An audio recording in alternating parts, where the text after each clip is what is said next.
Assalamualaikum warahmatullahi wabarakatuh. Selamat siang. Saya dari kelompok karbohidrat ingin memaparkan materi tentang karbohidrat. Sebelumnya saya ingin memperkenalkan diri terlebih dahulu. Saya Muhammad Gyozi Al-Ghifari. Perkenalkan, nama saya Muhammad Zaki Irgi. Perkenalkan, saya Kasih Silawati. Di sini saya akan menjelaskan tentang karbohidrat. Karbohidrat adalah kelompok zat yang beragam dengan berbagai sifat kimia, fisik, dan fisiologis. Sementara karbohidrat pada dasarnya adalah substrat untuk metabolisme energi. Karbohidrat dapat mempengaruhi rasa, kenyang, glukosa dan darah, dan insulin, metabolisme lipid, dan melalui fermentasi memberikan kontrol utama pada fungsi kolon, metabolisme, dan keseimbangan komensal flora di dalam usus serta kesehatan sel epitel usus besar. Karbohidrat juga sebagai imunomodulator dan mempengaruhi penyerapan kalsium. Sifat-sifat ini memiliki implikasi bagi kesehatan manusia serta berkontribusi terutama pada pengendalian berat badan, diabetes dan penuaan, serta penyakit kardiovaskular, kepadatan tulang, kanker usus besar, sembelit, dan resistensi terhadap infeksi usus. Energi merupakan kemampuan untuk melakukan aktivitas. Manusia membutuhkan energi untuk melakukan aktivitas, baik aktivitas fisik maupun aktivitas dasar seperti pernapasan, aktivitas detak jantung, dan aktivitas metabolisme tubuh. Manusia memperoleh energi dengan mengonsumsi makanan-makanan yang berasal dari tumbuhan maupun hewan untuk kemudian dilakukan proses metabolisme yang menghasilkan energi. Makanan yang dikonsumsi tidak hanya mengandung zat gizi tunggal, namun terdiri dari bermacam-macam zat gizi, baik zat gizi makro maupun mikro. Selanjutnya saya akan menjelaskan tentang apa itu kelebihan dan kekurangan karbohidrat. Nah, karbohidrat itu kan merupakan sumber energi utama bagi tubuh. Ketika asupan karbohidrat berkurang, tubuh akan mencari sumber energi alternatif yaitu protein dan lemak. Meskipun hal ini mungkin terjadi dalam jangka pendek, kekurangan karbohidrat dalam jangka panjang dapat menimbulkan berbagai masalah kesehatan. Nah, yang pertama itu ada jangka pendek, ketosis. Tubuh akan mulai membakar lemak untuk menghasilkan energi, menghasilkan senyawa keton sebagai produk sampingan. Kondisi ini disebut dengan ketosis. Gejalanya antara lain, yang pertama itu ada sakit kepala, lemas, dehidrasi, mual, pusing, dan mudah emosi. Nah, yang kedua ada kelelahan. Kurangnya glukosa atau gula darah yang berasal dari karbohidrat juga dapat menyebabkan kelelahan ekstrim karena otak sangat bergantung pada glukosa sebagai sumber energi. Nah, selanjutnya adalah dampak jangka panjang, kekurangan nutrisi. Banyak makanan sumber karbohidrat juga kaya akan vitamin, mineral, dan serat. Kekurangan karbohidrat dapat berdampak pada kekurangan nutrisi-nutrisi penting ini. Yang kedua itu ada kolesterol tinggi. Nah, jika kekurangan karbohidrat diganti dengan makanan tinggi lemak atau protein, hal ini dapat meningkatkan kadar kolesterol dalam tubuh dan darah, meningkatkan risiko penyakit jantung dan stroke. Yang ketiga itu ada gangguan fungsi otak. Otak sangat bergantung pada glukosa. Kekurangan glukosa dapat mengganggu fungsi otak seperti konsentrasi, memori, dan bergantung juga pada mood. Yang terakhir itu ada sembelit. Banyak sumber karbohidrat juga yang tinggi akan serat, yang penting untuk sistem pencernaan tubuh kita. Kekurangan serat juga dapat menyebabkan sembelit.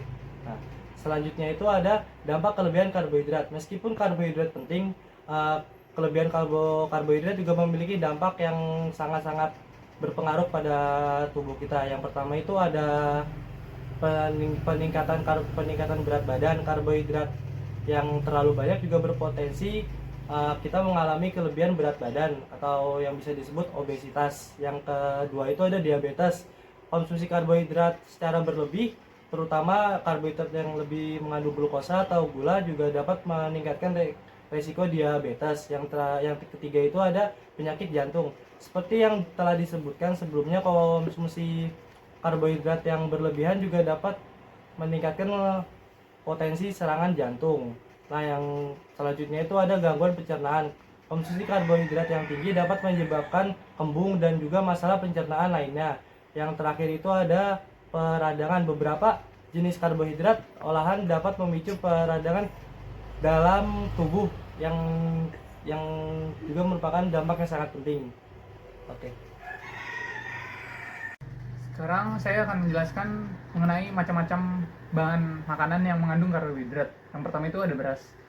Beras itu adalah jenis biji-bijian yang kaya akan karbohidrat dengan kandungan 28 gram karbohidrat per 100 gram beras. Ada beberapa jenis beras seperti beras putih, beras merah, beras basmati, beras ketan, dan lain-lainnya.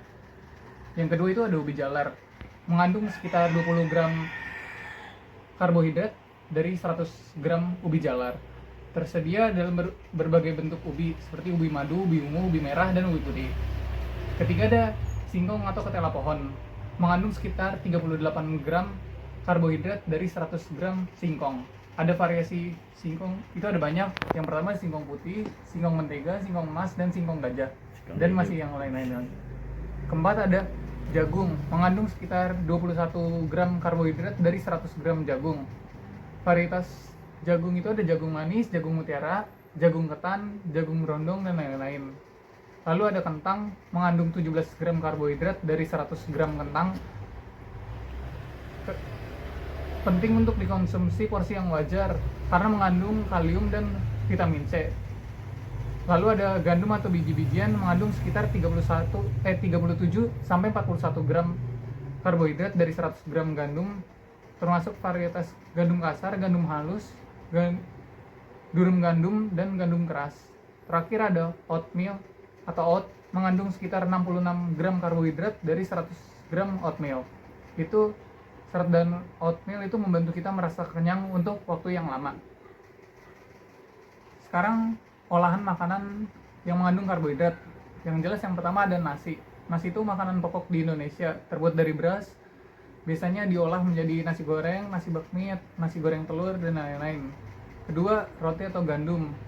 Roti gandum biasanya terbuat dari gandum kasar. Varietas roti lainnya bisa termasuk roti wall, wheat, atau roti tawar. Lalu ada kentang goreng, mashed potato, atau kentang rebus. Kentang biasa diolah dalam berbagai sajian lezat. Cara pengolahannya yang dianjurkan antara lain dipanggang atau dikukus. Lalu jagung bakar, jagung rebus, kentang fritter, jagung bisa diolah menjadi berbagai sajian lezat. Cara pengolahannya juga dipanggang atau dikukus. Lalu ada ubi jalar, ubi rebus, singkong goreng. Ubi jalar dapat diolah dengan cara dipanggang atau dikukus juga. Oatmeal atau bubur oat biasanya diminum sebagai sarapan pagi. Bisa ditambahkan susu, buah-buahan, atau manisan untuk rasanya. Nugget kentang, lalu ada nugget kentang, patty jagung, atau fried rice. Nugget kentang atau patty jagung adalah olahan populer yang mudah dibuat. Fried rice adalah campuran nasi dan dengan sayuran dan protein serta yang lainnya. Oke, sekian pemaparan materi dari kelompok karbohidrat. Kurang lebihnya mohon maaf. Wassalamualaikum warahmatullahi wabarakatuh. Waalaikumsalam.